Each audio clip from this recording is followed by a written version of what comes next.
আসন্ন আইসিসি পুরুষ টি-20 বিশ্বকাপে নিজেদের গ্রুপ অপরিবর্তিত থাকায় স্বস্তি প্রকাশ করেছেন আয়ারল্যান্ডের প্রধান coach Henrique Malan.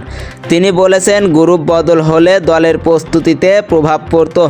Bangladesh cricket board নিরাপত্তার কারণ দেখিয়ে ভারতে যেতে অস্বীকৃতি জানায়। এরপর বৈশ্বিক টুর্নামেন্টে থাকতে আইসিসির কাছে আয়ারল্যান্ডের সঙ্গে গ্রুপ বদলের প্রস্তাব দেয় বিসিবি। তবে সেই প্রস্তাব আইসিসি ও আয়ারল্যান্ড দুপক্ষই নাকচ করে দেয়। বাংলাদেশ নিজেদের অবস্থানে অনড় থাকায় শেষ পর্যন্ত আইসিসি বাংলাদেশকে বাদ দিয়ে স্কটল্যান্ডকে অন্তর্ভুক্ত করে।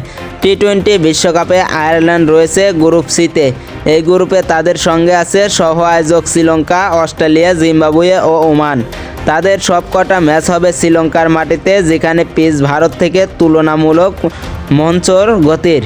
গ্রুপ বদলে ফেললে তাদের গিয়ে খেলতে হতো ভারতের কলকাতা, মুম্বাইয়ের মতো পিচে, যার চরিত্র অন্তত শ্রীলঙ্কার পিচগুলো থেকে আলাদা।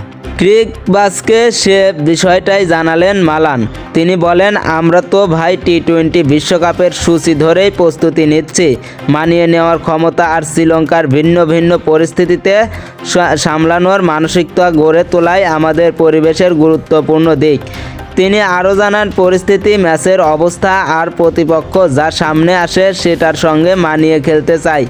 এতে করে আমাদের ছেলেরা মুক্তভাবে খেলতে পারে। বিশ্বকাপের আগে এটিই আমাদের বড় লক্ষ্য। বিশ্বকাপের গ্রুপ পর্বের 4টি ম্যাচ খেলবে আইরিশরা। 8 ফেব্রুয়ারি শ্রীলঙ্কার বিপক্ষে ম্যাচ দিয়ে শুরু। এরপর 11 ফেব্রুয়ারি অস্ট্রেলিয়ার বিপক্ষে খেলবে দলটি। নিজেদের শেষ 2 ম্যাচ আগামী 14 ফেব্রুয়ারি ওমান ও 17 ফেব্রুয়ারি জিম্বাবুয়ের বিপক্ষে খেলবে আয়ারল্যান্ড।